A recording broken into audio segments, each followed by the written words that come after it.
please subscribe, hit that like button, and as always, leave a comment, and thank you for enjoying the video.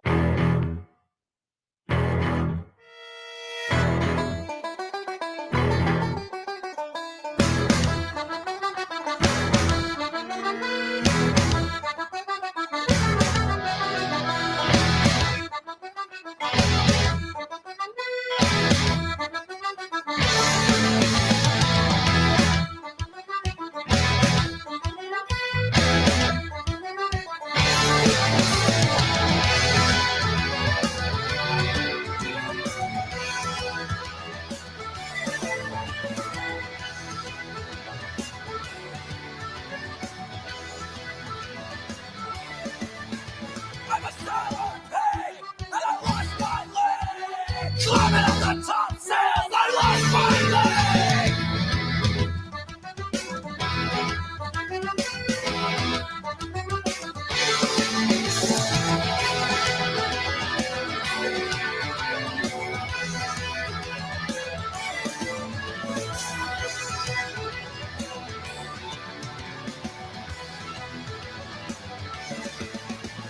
Shipping out to Boston. Shipping out to Boston. Shipping out to Boston. Shipping out to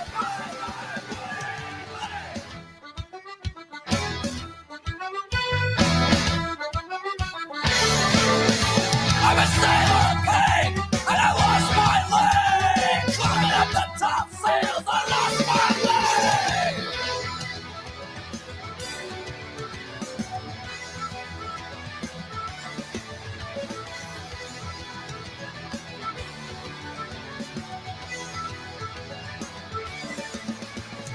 Shipping out to Boston.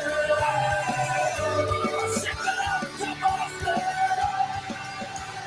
Shipping out to Boston.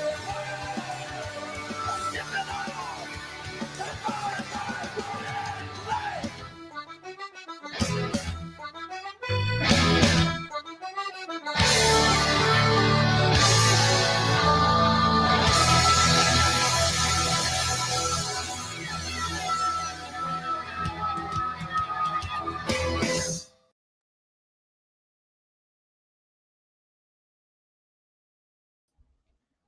Welcome to another episode of the BSEN Roundtable.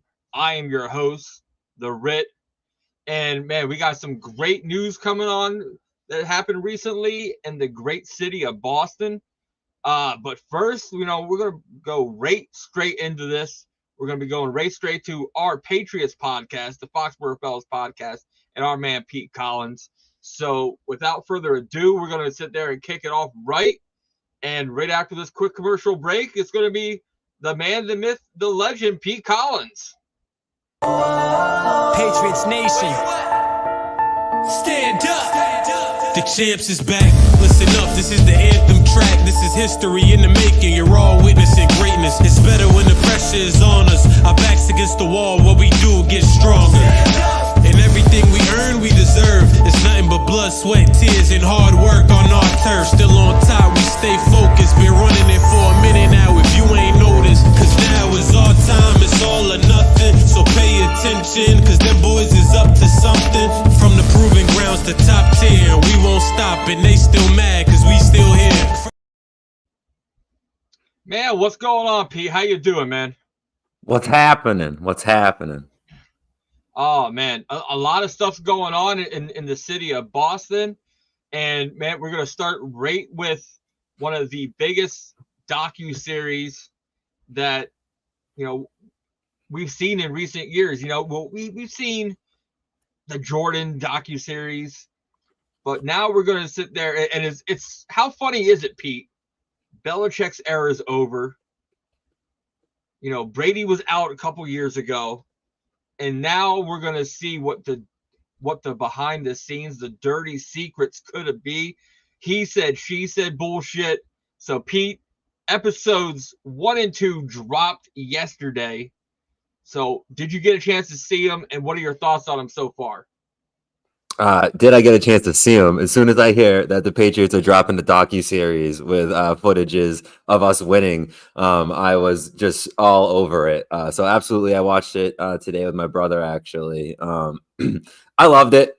Some might classify it as Patriots porn, and that's exactly what it was for the first two episodes. It was them winning, them jumping up and down, enjoying football, them realizing what they had in Tom Brady, them going through the drama of switching quarterbacks from Bledsoe and Belichick making the call and having, bringing up some Cleveland Brown history. It really was very cool to watch. I think we should note, though, you brought up the he said, she said that we might see on this. This is a Kraft production.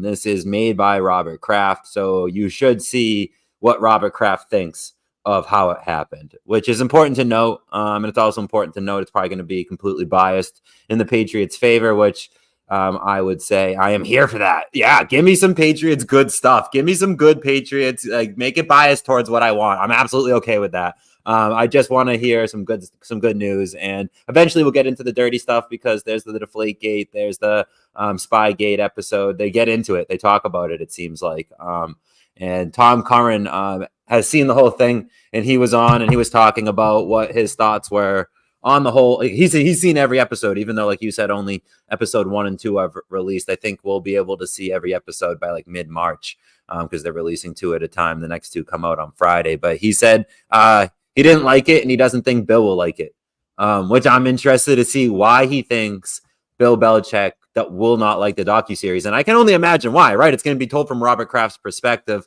So it's going to make Bill Belichick look bad at certain times, like the time when they moved away from Brady. You brought it up before. It wasn't something that I don't think Robert Kraft was completely on board with or a fan of. And more, it was like in the first 2 episodes, they brought up Robert Kraft going, I don't really like the fact that you're going away from Drew Bledsoe. I wish you would play Drew Bledsoe now that he's healthy again. And Bill was like, no. And Robert Kraft's like, all right, but you better be right. And he was very right. Tom Brady was amazing, right? And then it came again, that circled back around, right? Hey, I want to move on from Brady and I want to go a different direction. I don't agree with you, but you better be right. And he was wrong. And now he's gone. So it makes sense. Robert Kraft's consistent in that sense. But again, I'm watching it through Kraft's lens. So maybe that's why I'm thinking that. But yes, I absolutely did watch it. It was cool to see behind the scenes footage. I am here for it. I can't wait for next Friday. Pete, do you think, and this is just something I'm going to shoot off at you real quick. Do you think Bill Belichick just wanted to be the guy to say, I was right, not once, but twice? We don't need Brady. Brady needed me. Do you think that might have been something, with Belichick deep down, that he wanted to prove to himself and everybody that Brady needed him more than he needed Tom Brady? I think his ego definitely plays a role in a lot of his decision. And you said twice, it's actually been his 3rd time. And the Cleveland Browns, the reason he was fired was he did move on from the quarterback and have no backup plan. A la moving on from Brady and having no backup plan. Like, let's throw Cam Newton in there. That sucked. Let's draft Mac Jones. Okay, this is okay. But then he blows it with the coaching call. Now he sucks. And he just didn't have a good backup plan. That's what he got fired for twice in the Browns and with the Patriots. He got fired for the very same reason, right? Is making the correct decision to move on, but just not having a good follow-up plan for it and executing in the aftermath. So, does his ego play a role? Yes. But I also think he just thought he was right. And why shouldn't he think he's right? He made the right call 20-something years ago. He's been making the right calls, like when he moved on from Rodney Harrison, Richard Seymour. They played good for a couple of years after he moved on from them, but essentially was correct to not sign them to mega deals and to move on maybe a couple of years early, but enough where they're not breaking down mid-contract. So he thought he was right again. He was going with his instincts. He's not going to doubt himself, because what kind of person that's successful has a high level of doubt in themselves, maybe a healthy level of self-doubt. But, I think his ego definitely plays a role. Do you think that we're going to get any of those sit-down talks between Kraft and Belichick, GM owner? Do you think we're going to get any of those in this documentary? No. Nope. I don't think we're gonna get Kraft and Belichick's inner thoughts unless it plays to Kraft's perspective and Kraft's advantage. I don't know how much those two were recorded talking to each other either. I'd be interested to see even if if there's even unreleased footage of those two discussing things. But we will get there straight on to the camera thoughts. Jonathan's there, Robert's there, Bill's on camera, Tom's on camera. So they're all talking to the camera here, and I'm interested to see. And they said some things like Tom said, he thought that the tuck rule that hit was a fumble. He thought that was a fumble. And looking back on the footage, he's like, it's a fumble. Like, he said it. So he said some things. He's like, whoa, I've never heard him say that before. It certainly looked like it back. I was saying to my brother, like, when I watched it live, I was like, that was a pass. Watching it now, like so many years later, that was completely a fumble. I don't know how they messed that call up. But it's fun to look back from that perspective now that we've moved on. Yeah. So draft is coming up, and you and I have been talking behind the scenes with our college boy Marlon. Marlon's doing really good, and he's ready to come and talk some college football with us, with the draft coming right around the corner, right after free agency hits. So we're at third right now. There's a lot of speculation. Will it benefit us to go back? Will it sit there and benefit us to go after Fields? What's the Bears doing at 1? Like, there's a lot of scenarios, Pete, and I got to know, are you still in the same scenario, or have you changed and trying to go somewhere else now? So I've been consistent that I want them to draft a quarterback in the top 3. I'm going to stay consistent.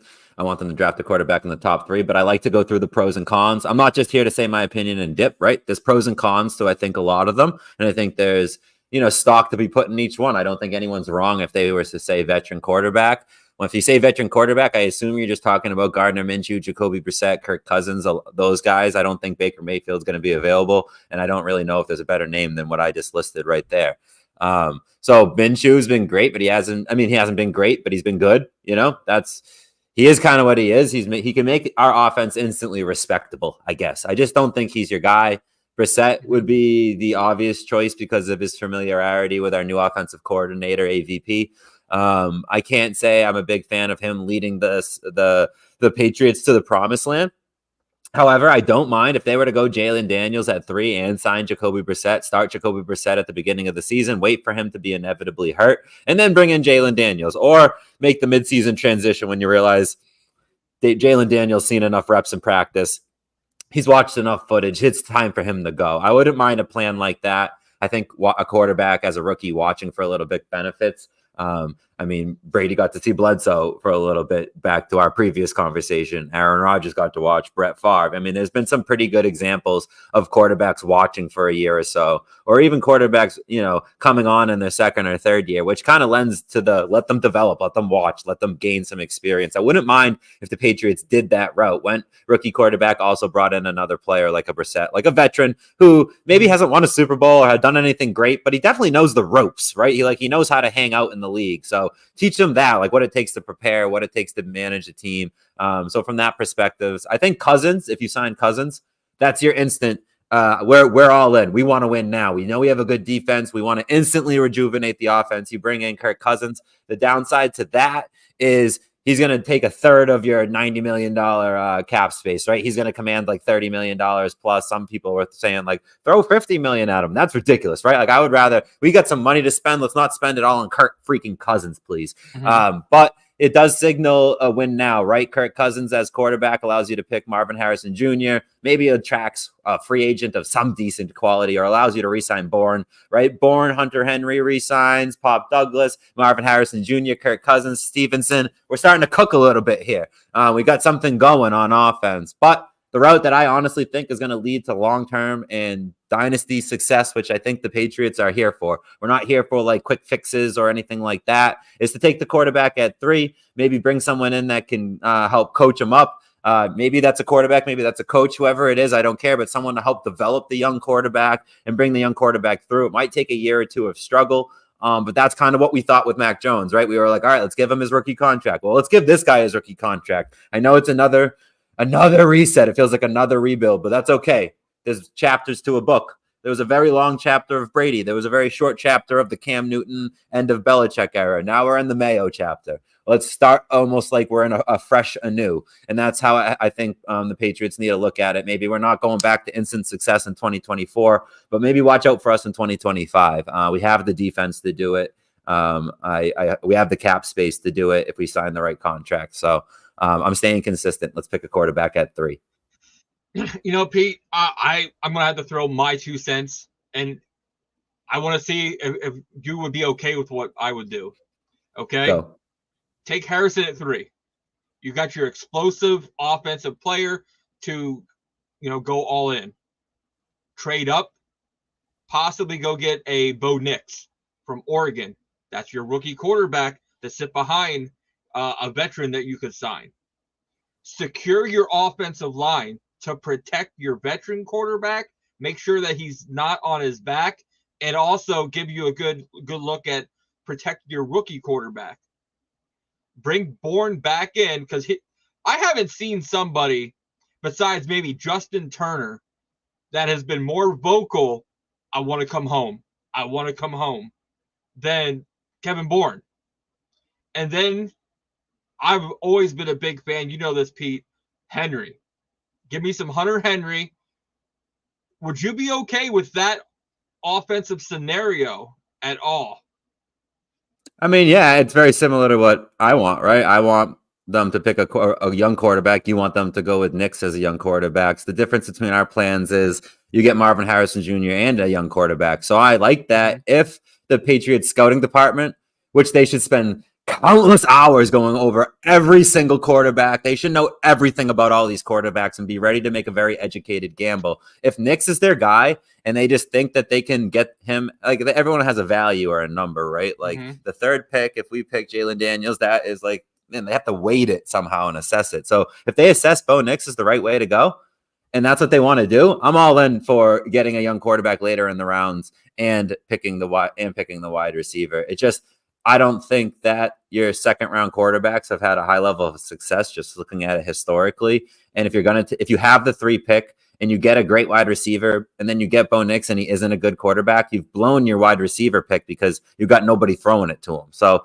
it's almost like sometimes you need to go, one domino needs to go before the other. And I think you're right when you said O-line. O-line probably 1st, quarterback 2nd, and then wide receivers 3rd if I was to put them in order.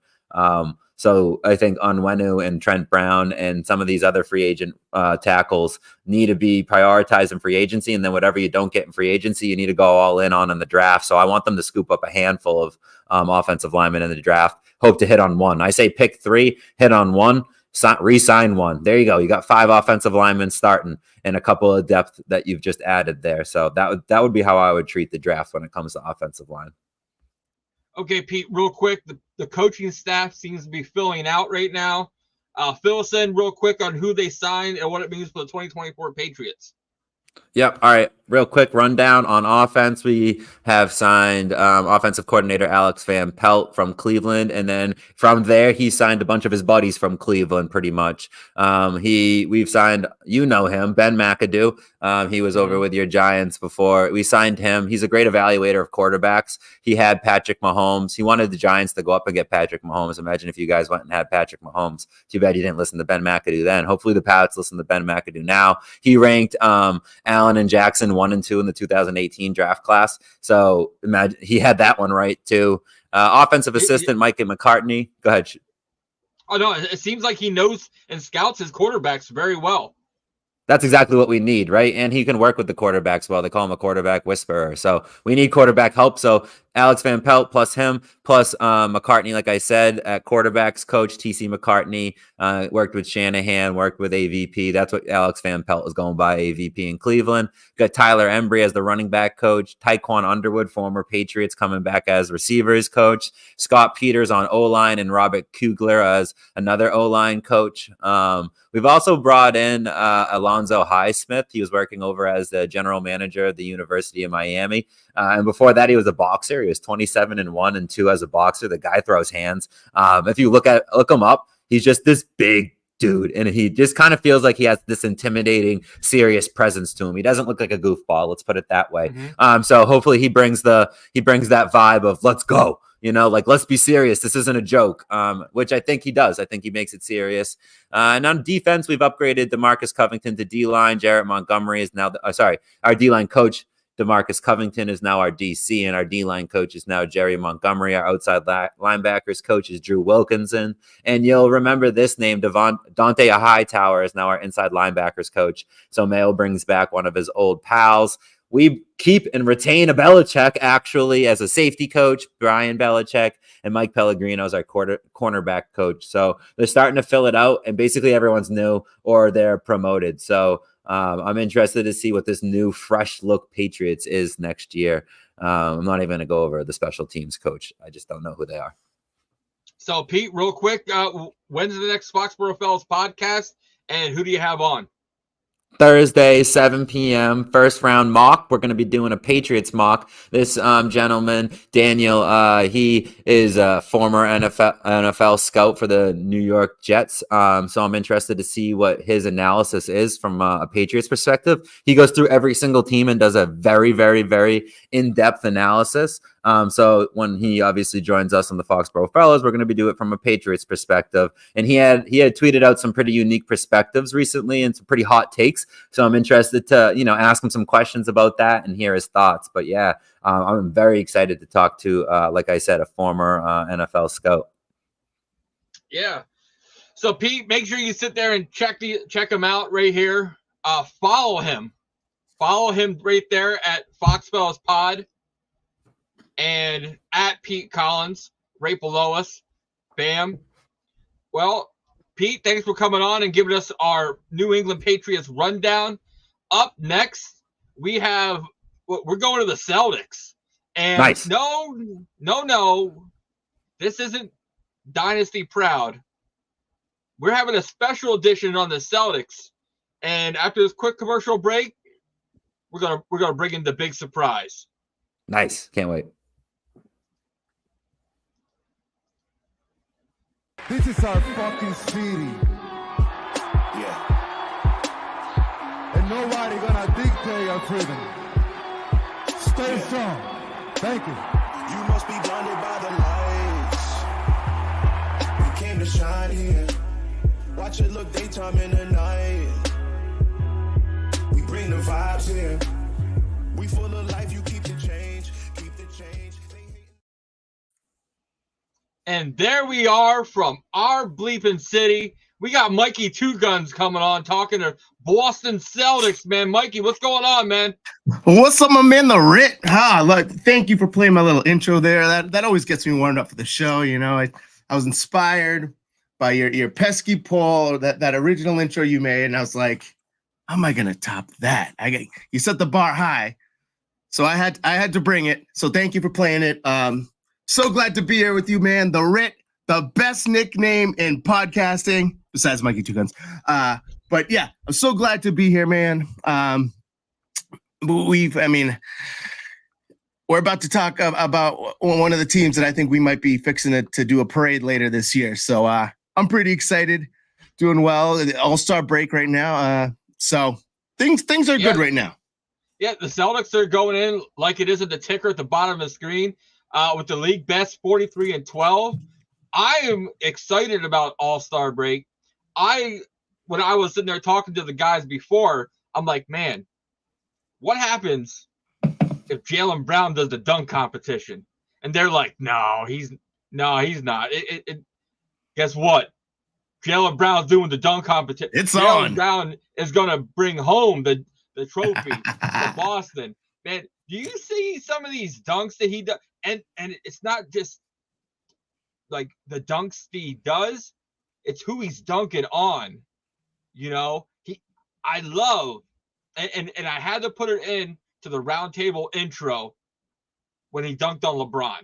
I love when he dunked on LeBron. You know what I mean? So what can we sit there and expect from Jaylen Brown in the dunk contest? Because when's the last time there was an all-star selection that's also going to be part of the dunk contest? I'm telling you, it is so refreshing to have a superstar, not just superstar, the number one, the highest paid player in the NBA, the second best player on a championship team. It has been so long since we've, had the days back in the day, Jordan, Michael Jordan, Dominique Wilkins, all the stars you'd see all the big players in the slam dunk competition. I feel like lately, the past decade or more, it's all these guys from the G League that you never heard of. And it's like, great, like this dude that's never going to crack the NBA that is okay, maybe a little athletic, but might be doing the dunk contest. And the interest is very minimal. Having a superstar, an athletic guy that, like you said, can dunk over and posterize LeBron, to have him to be able to now see what he does probably in practice a million times a day. I mean, the guy is athletic as heck. He can jump out of the gym. And I mean, it's what better way to showcase one of our superstars than on the biggest stage here. He's the biggest name of the dunk contest. I want to see him do a tribute dunk tonight in honor of one of our former Celtic player, dunk champion, D Brown. I would love to see him do like a no-look dunk or something of that nature, just to bring back the nostalgia. But who knows what he's gonna do, because the dude's just so freaking athletic. I cannot wait to see it. I peg him as the favorite, but we'll see. But it definitely adds a lot of intrigue to this little competition. I know I'll be watching. And I know, I mean, NBA fans, it's generated a lot of excitement to have a name, a superstar. I mean, guys like LeBron have never done the dunk contest. Like Jaylen Brown is the first in a while, a big name superstar to do the dunk contest. I hope it starts a trend. I love that it's one of our guys, the Celtic guys, and I cannot wait to see what he does. Man, I'm a little bit older than you, Mikey, and I remember watching as a kid the slam dunk competition all the time. Yeah. Cedric Sabalas, D Brown, Vinsanity. Vince Carter used to be crazy with those dunks he did. And then all of a sudden, they started getting soft. Dwight Howard. Yeah. Like, man, who's the young kid that went and blew out the birthday cupcake as he was dunking from Minnesota? Yeah. What was his name? I know who you're talking about. These dunks are getting ridiculously, lackluster. Yeah. Like, and I understand that there's only so much you can technically do. Right. What I mean? Dunking. But man, it's just so much. But I am excited to see what Jaylen Brown's going to be bringing to the table. Actually, bringing to the rim. So. But what are your thoughts going into All-Star break with the Celtics record? Yeah, they have the best record in the East. They have the best record in the NBA. But there's a few games that, and of course, these are just one games here and there where we didn't show up. So what are your thoughts then, coming into the All-Star break? And what are your expectations after All-Star break? I'd say overall that the season has been a smashing success. The team this year, despite, like you said, they've had a few hiccups, which can be expected over the course of an 82-game season. It's a long season, guys. Some of the nights when you're on the road in Charlotte and there's, half the arena's empty, you might get some letdowns. And like the Lakers game 2 here when LeBron and AD didn't play, we totally let our guard down and we blew that game. Other than those little hiccups, we have looked fantastic. One of the biggest differences this year is Kristaps Porzingis, who just adds a whole other dimension, another weapon that makes it harder to lock in on our superstars Brown and Tatum. Teams just can't double on and take away our players because we have so many weapons, which is great. One huge thing, going through the season, we'll be staying healthy. We have to stay healthy for the playoffs, but we've now built a pretty sizable lead between the second best team in the East. I think it's like 6 games. So we have really risen to the top like considerably in the East. I think we have a 4-game lead on the best team in the West as well. But the additions they made, a lot of people were worried with the Marcus Smart trade, how it was going to affect the chemistry, the makeup of the team. They haven't missed a beat, and they've gotten better. KP has added that extra layer of offense. They also added Drew Holiday, who's been a smashing success because he's put his ego aside and he's just all about doing whatever it takes to win. He's not about, his numbers are down, but he's playing great defense. He's sacrificing a lot for the team. A great locker room guy as well. So the chemistry is great. The players seem to really love each other. Porzingis and Brown, they're like new BFFs. They live in the same apartment building. Their nickname is Cookies and Cream. Like they're loving, their new camaraderie. So the team looks really good. Joe Mazzulla in his second year has learned a lot. He's made a lot of adjustments. He got put in that impossible situation last season with Ime Udoka, who got fired the day before the season started. And he got basically thrust into a position that he had he wasn't prepared for. But he's gotten through a lot of those learning pains, and he's become, I think he's like one of the fastest coaches to reach 100 wins, I think, in NBA history. So Mazzulla has improved. The team has improved. If there is one thing to be concerned about, it's the letdowns and some of the games that they've given away that they shouldn't have. Hopefully that won't happen once the playoff comes, because the players will be locked in, the coaches will have the team prepared. But as a Celtics fan, you really couldn't ask for anything better than the start that we've had. We're relatively healthy. We're number one. A team, it looks a lot sharper this year than it did last year. And they were good last year.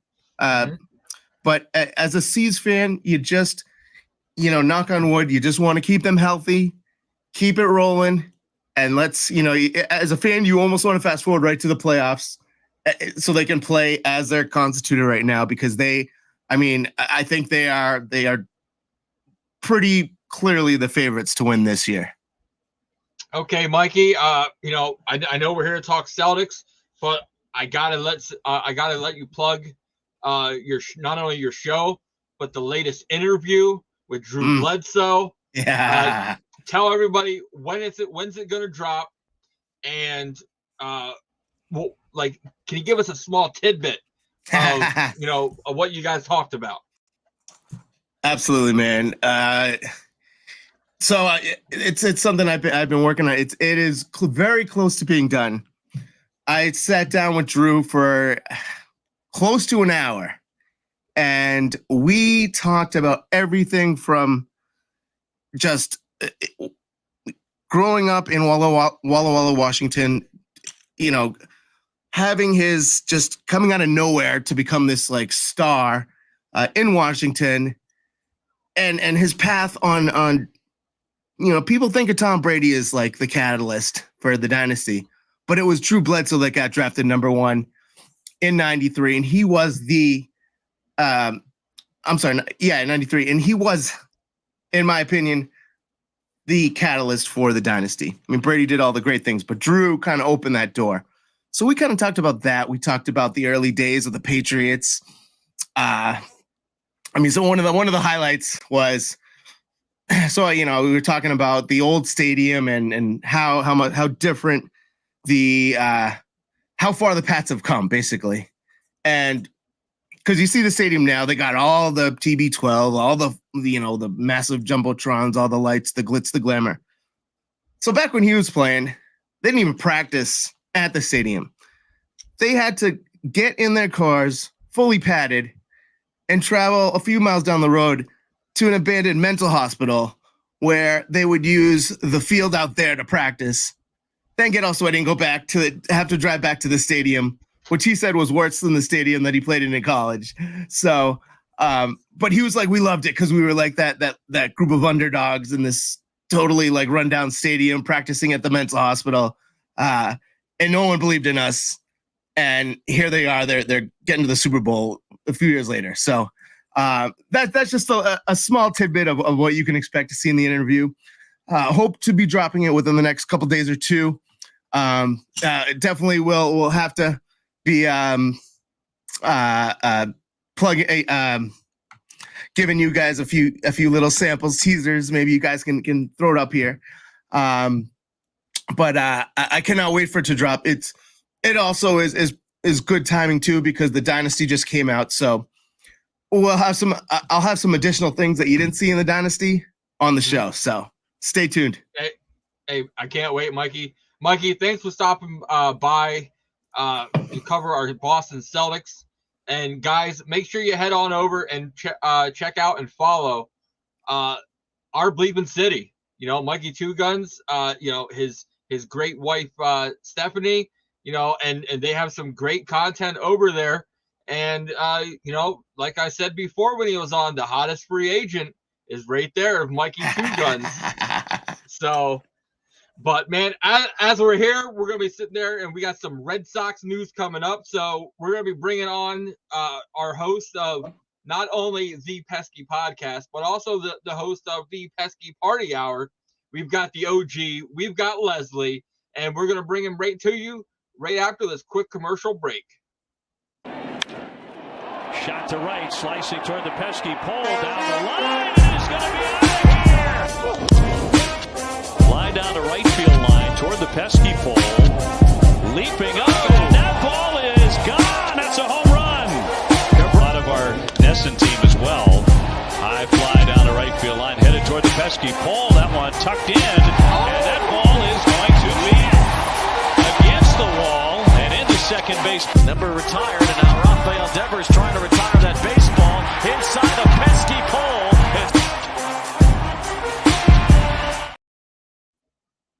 And here we are. We're back covering Red Sox content. We've got the OG. We've got Leslie. So first off, what's going on, guys? And how's it going? It's going good. Going good. How are you? Not bad. Not bad. You know, George, how are you doing? It's been a quick 24 hours for us. Oh yeah, it's a long time no see time for sure. Yeah, I'm doing really well.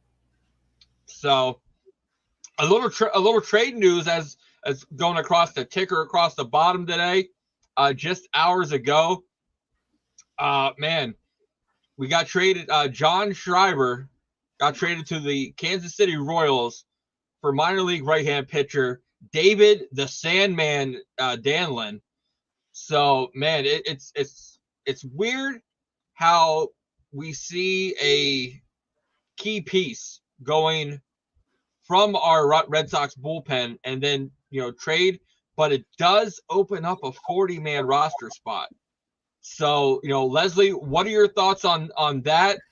Do you think there's going to be good things coming now? Because if we're making a room on the 40-man roster, you got to have, you know, a good thing in mind already. Yeah, I mean, I think it's a great thing. I think we're finally starting to do something. So that's, you know, moving in the right direction. I was a little bit surprised to see we gave him to the Royals. Like, it's a little heartbreak for me personally. But yeah, no, I think it's great. I think, you know, Breslow's kind of following up on that promise to make big things happen this season. And he had acknowledged previously around winter meeting time, rather, that he wasn't satisfied with how things had gone, how things were going. So any news is good news, I think, at this point. George, well, what are your thoughts on the 40-man roster spot open now since Schreiber's gone? Well, the two biggest needs are still out there: a big right-handed bat and a starting pitcher. So, you know, they can choose to fill one of them, whatever direction they decide to go. The other thing is, if you were paying attention to the rumors that were flying around, Schreiber was on the list along with Martin and Jansen that was supposedly on the block. And, you know, Schreiber's a good option to go. He's a good guy. He'll join his old teammate, Michael Walker, in Kansas City. He improves a team that last year only won 56 games. So if you think the Red Sox need to improve, you know, the Royals need to come up like much further. So I think it's a good opportunity for him to shine. He's an absolutely great guy. He's been great with writers, he's been great with fans. So I'm really happy for him. And the more important thing is the Sox get a really good arm back.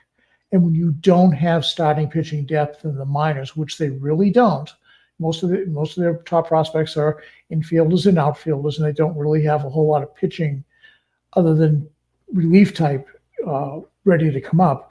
This is an important move. So, let's instead of jumping off the bridge, let's go wait until, things pan out a little bit. Yeah, no, I think I'm in full agreement, George. I think it's great. I think really we got a fairly decent arm come into the minors and certainly need it. So sorry if I sounded negative. I didn't mean to. I was actually. Oh no, that was not you, but I was reading some of the comments coming through online. It's like, oh, the sky is falling. The sky is falling. I'm like, no, it isn't. To build sustainability, you got to start somewhere. Read, people. It was inevitable. I think this was coming. It was just who we got. So.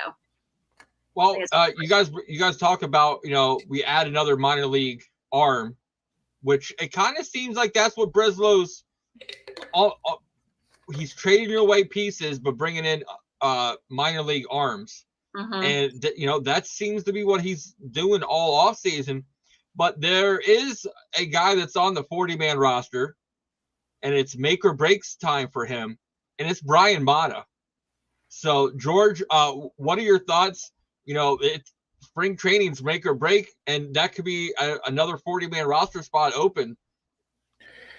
Yeah, he's going to prove himself. He doesn't have any more options left. I like his stuff. I have, all his way up through the minors. I had a chance to see him pitch a couple of times. He's got good stuff. If he doesn't really prove much of anything, I think they'll probably move him before the end of spring training. There'll be, somebody's going to want to take a flyer on him. And, in a league that needs pitching, some teams need it more than others. So, I wouldn't be surprised if he's moved unless he suddenly explodes onto the scene down in Fort Myers. Then, I think that's one move to look for in the not too distant future. So, it's kind of, it's like the city of Boston and the whole New England area is doing documentaries. So, the Dynasty was just released, and Pete and I got to talk about that, at the top of the hour. And then the Red Sox have a docuseries coming out, not one, but two. And, let's talk about real quick the 2024 team, the 2023 team a little bit. And, they got some young guys there. And I think it's just, it's going to be a series to show the characters of each one, the hard work that they're putting in to try to give the Red Sox fans some hope. So, Leslie, what are you thinking on the 2023, 2024 one? And then we'll come back and talk about the 04 documentary. Yeah, I think the 2024 one could be interesting for a lot of reasons. I think it's going to give people insight into maybe some behind the scenes of a major league ball club, which could be very eye-opening for a lot of people. Myself included, right? Because I've never been in one. I think that could be fantastic. It's interesting that they picked the Red Sox. I'm not really sure what the motivation was behind that. But I think it could be interesting. I wasn't so hot on Sam Kennedy's, it almost seemed like it was the highlight, was Fenway in a way. And we got to quit trying to make Fenway Disneyland. It's not Disneyland. It's a place where people play baseball, and we want to see the baseball club be phenomenal. While Fenway is amazing and everybody wants to go there, and I love it personally, let's quit trying to make it a theme park because it's not fun. Well, Leslie, real quick, would you be happy if they made it a theme park like Disneyland and made it the happiest place on earth where we actually win games? Yeah, if we win games, yes, great. I still don't think we should turn it into a theme park, though. I don't. It's to me, it's like this very special hologram place that turning it into this, Disneyland attraction they keep saying, about, I'm not a fan of that narrative. But I think it's a very neat idea to have any crew, and Netflix apparently is the one for this one, follow a crew of a major league ball club. I think that's very interesting, especially following from spring training through the season, God willing, the postseason. I think that could be very interesting. I'm refraining all judgment to see, what it turns out like, because at this point we really just have no idea. But so George, well, what are your thoughts on that one, real quick? Look, you've gone as far as you can go with Fenway Park in terms of adding things. I mean, you look at the park 20 years ago, they've added the monster seats, the right field pavilion, they've upgraded the boxes around the stadium. They've done all kinds of great additions, okay? And they've maximized an area that's really tough. I mean, there's no open space in that area. Even right next door, across the street from the Casking Flag, and they're actually putting a building over the Mass Pike. I mean, you're penned in there, okay? And there's really no room to expand. So they've done the very best that they can. It's not, you're right, it's not Disneyland, it's not Disney World, it's not any of that. It's a ballpark. It has history.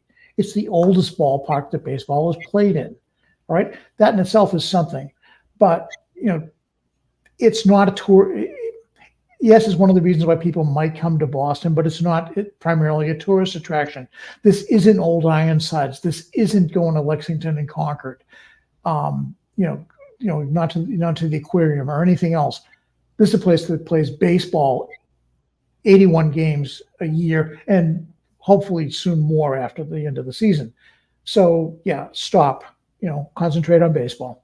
Yeah, I think that'd be, if he would have left that part out of his narrative, I think it would have been like, oh, I've been so excited for this. But I have this deep fear that it's going to be like this whole thing about Fenway. And I'm just, no, focus on the players, focus on the game.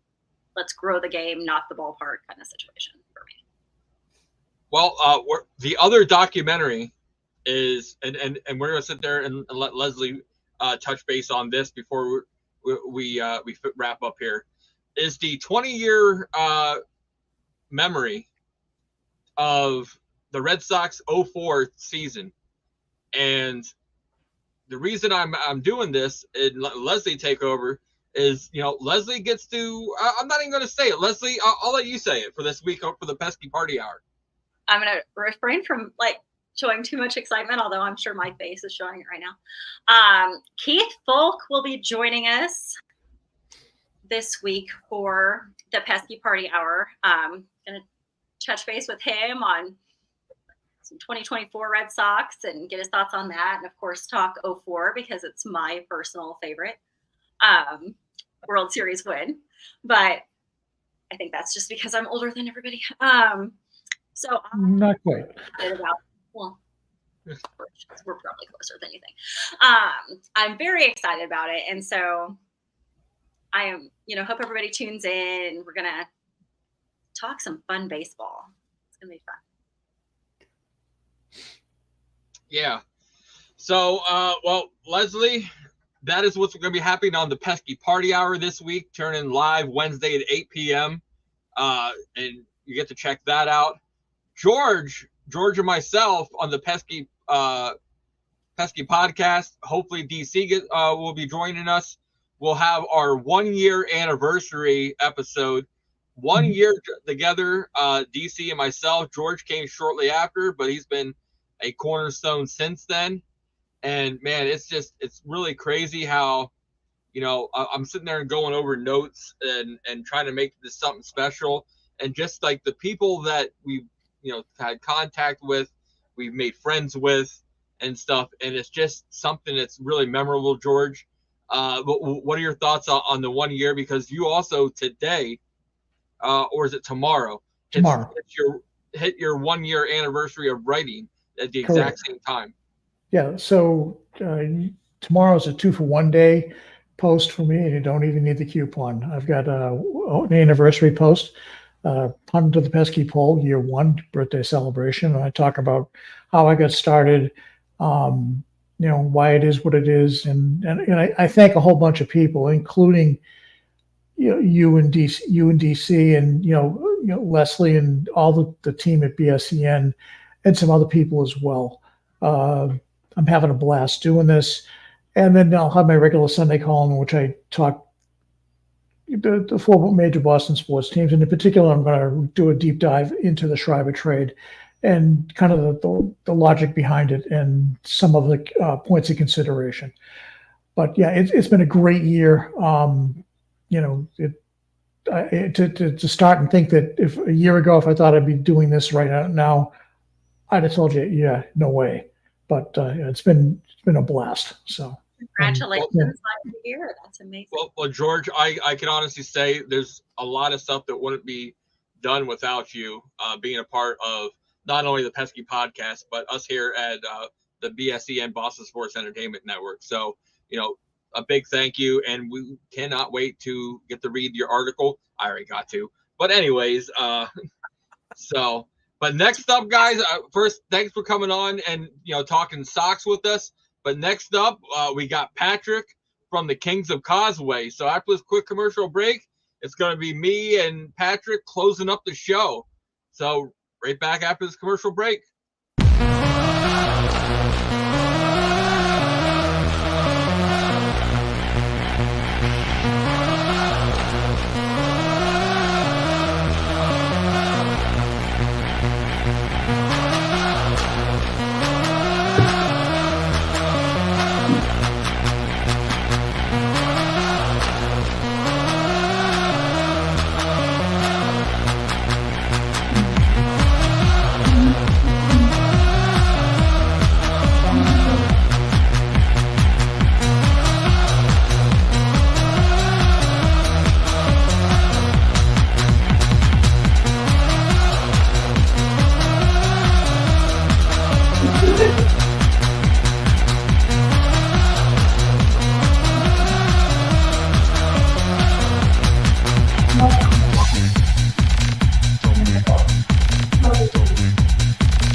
And we are back, and we have Patrick here in the studio with us. Who is one of the co-hosts of the Kings of Causeway. Patrick, what's going on, man? How you doing? What's going on, buddy? Doing, not as good as I would have been. Not as good as I thought I was going to be coming on this when we started. When I was watching the game earlier today, once again, had this Bruins team absolutely just kick me in the mouth, which is becoming a theme of the last 10 days. If you've listened to the pod, it's definitely becoming an unwelcome trend. So, it could definitely be better. Man, the Bruins are 1-5. 1-5 since coming out of All-Star break. Am I correct? Yeah, so technically, if we want to start splitting hairs, they're 1-3-2 over the last 6 games, all at home, which actually ties them for the worst home stretch since 2010. Not a year I'd like to repeat. That was the year in the playoffs we absolutely capitulated to the Flyers after being up 3-0. So I'd rather not have any association with 2010. But yeah, just one of those. It's a fear of mine that was kind of being papered over earlier in the season of this being a young team. This is a juvenile team. This is a team that lacks a lot of significant experience in stretch runs, lacks a lot of Boston experience, and we're starting to see yet again, the trend of an inability to close out games that are very winnable, very there for the taking things, and just not being able to do it. And it's one of those, it's tough to watch a team that the talent is there. The effort seems to be there. It's a mentality of a lack of I'm just going to kill this game off. That they they don't seem to have right now. And in earlier in the season, it didn't seem to matter all that much because they'd be up 2 or 3 goals. They'd let in a last minute goal, but it would make it 5-3 instead of 5-5. Here, with a minute 50 or a minute 35 left, Anze Kopitar scores a goal, tying it up, sending it to overtime. Then in overtime, we get a power play, get to go 4-on-3, a situation you'd be salivating at and can't do it, and instead give up a game winner to a guy who'd never scored in the NHL before. And here he is scoring in front of the Garden to send us to just about match our worst home stretch in 15 years. Well, do you think that they're overusing, was it Swayman? Do you think they're overusing him now? So today they brought in Olmark today. Today was a Linus game, and it really just goes to show that without any sort of defense in front, even a world-class netminder is not going to be able to steal you a lot of games. They might get you 1 or 2. This wasn't one of the ones that he could steal when he had a bad defensive performance in front of him. I mean, the factor of the matter is it was a bad defensive performance yet again from this Bruins team. And we've harped on it on the Kings of Causeway podcast about changes that need to be made, specifically when it comes to this defensive core, this defensive unit. It's bordering on untenable if you want to consider yourself to be, a real playoff contender. We're on the verge of Coffee and I talked about this this week. This is going to be a make or break week on whether or not this Bruins team are frauds or not. Like, yes, I understand we're first in the Atlantic, we're first in the East. I get that. You look at the metrics, and we've overperformed based on what the statistics say our record should be, which is awesome. You'll take that and run with it. The problem is eventually that's going to start leveling itself out, and we're starting to see it level itself out. We're not able to kind of sneak some games that we might have been able to earlier. And it's really coming down to, hey, all things equal, if this is what this team is, this is not a first place team. I've said it. I've been overly excited watching this team. It was a surprise. Now we're starting to see the performance that I was kind of expecting to be getting back in October, November. And that's a worry. It's a concern that yet again, Boston as a whole has gotten its hopes up on this team. And the reality is we're not as good as we've been playing. It's a fear. Doesn't mean it's the reality. I do still think that there are some things that can be done, but it's definitely a fear that's going on in my mind right now. Patrick, I got to ask, last year, Tampa was the team that got hot going into playoffs. Who do you think is going to be that team that's right before playoffs? Because there's always that one that gets hot right before playoff time. And what are the chances that it could be the Bruins? So ironically, that is kind of where I'm putting my personal belief and faith in this team, based on the team that I've been watching. Screw the record, the statistics, all of it. The eye test is telling me that this is a team that may fall to a 3, 4, or even 5 seed going into the playoffs. That may be where they're supposed to be as a team. But things that matter in the NHL playoffs are health and how hot your goalie can get. Mm-hmm. Both Jeremy Swayman and Linus Ullmark have proven that they both can get hotter than a rocket ship out of nowhere. We have the goalie tandem. We have the goalies individually that can get hot and do exactly what you need in the playoffs. And if we stay healthy, other teams' health luck, the NHL, the hockey gods dictate every year, not every team stays healthy. There's always 1 or 2 injuries without fail. You just cross your fingers and hope it's not yours. And we in Boston have been burned with Patrice Bergeron getting a punctured lung or a collapsed something or a fractured whatever. Every year it feels like maybe this year's not maybe it's somebody else's year to get it. Maybe it is a Tampa guy. Maybe it's Nikita Kucherov fractures his toe, and that's way more damaging than initially. Maybe that's what it is. But if we get the health right, or if we don't have a major injury, and either Jay Sway or Linus get hot, this absolutely could be a Florida Panthers-esque team from last year that has, in some people's eyes, no business being in the dance. But then goaltender gets hot, nobody gets hurt. They catch a big win, knocking off the number 1 seed in the President Trophy. Then they just roll that series after series after series.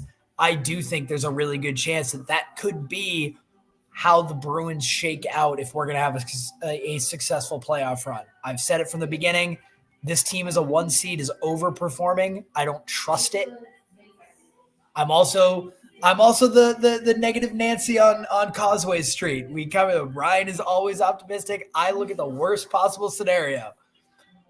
But maybe a 4 or 5 seed isn't the worst thing. If we get hot, get a little bit of that underdog mentality, go in there, get our confidence back up. We've got world-class players. We've got world-class skaters. We've got world-class goaltending. We can absolutely be that team if we make the dance. So, real quick before we wrap things up, Patrick, a couple episodes ago, you had a guest on, the Chowd. So, a lot of people are talking about him. A lot of people liked him. So, what are we hearing about the Chowd? Well, as of, and this is at 7:56 Eastern time, Jim the Chowd has confirmed that he is definitely in, totally psyched. So what we are going to do, I can now officially confirm that our plan is going to be every week the Chowd is going to give his take, and I am not going to stop tagging Jim Rome on Twitter until he responds to the fact that the Jim the Chowd is back in the media. We are going to get a response one way or another. We're going to figure it out.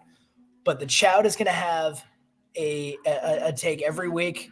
And then we're really looking forward to bringing him back, around some pivotal points of the season. He's going to be on there talking trade deadline, right before and after it happens. He's going to be there right before the playoff starts. And then at the end of every series that we close out and win and advance, the Chowd is going to be with Coffee and I reviewing what we like about what we saw, what we're looking forward to in the next match. So there's going to be a lot more Chowd, a lot more spicy takes.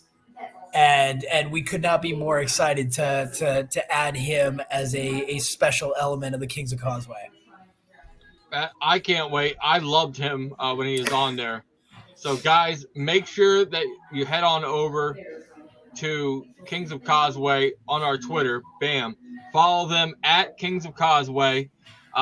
New episode just dropped this morning, or maybe it might have been yesterday morning. But man, check them out. If you love Bruins hockey, these guys are honest, sometimes a little too brutally honest, but man, you got to sit there and check them out at Kings of Causeway.